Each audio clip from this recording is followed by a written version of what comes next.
ఓం నమో నారాయణాయ. ఓం నమో భగవతే వాసుదేవాయ. పోతనగారి భాగవతము దశమస్కందములోని శ్రీకృష్ణుడు మన్ను తిన్న ఘట్టములోనిది ఈ పద్యము.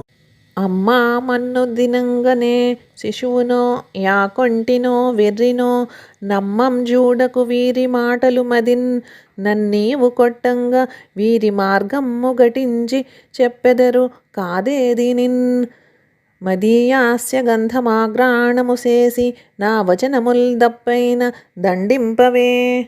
బాలకృష్ణుడు తల్లి యశోదతో ఇలా అంటున్నాడు. అమ్మా, నేను మట్టి తినడానికి ఏమైనా చిన్నపిల్లవాడినా, ఆకలితోటి ఉన్నానా, లేక వెర్రివాడినా? వీళ్ళందరూ అనగా ఈ గోపబాలకులు చెప్పే మాటలు నువ్వు అసలు నమ్మవద్దు. నీవు నన్ను కొట్టాలని వీరు ఈ విధముగా కల్పించి చెబుతున్నారు. ఒకవేళ నీకు నా మాటల మీద నమ్మకం లేకపోతే నా నోటిని ఒకసారి వాసన చూచి నా మాట తప్పైనచో నన్ను దండింపమ్మా అని చెప్పి శ్రీకృష్ణుడు తన నోరు తెరిచి చూపెను.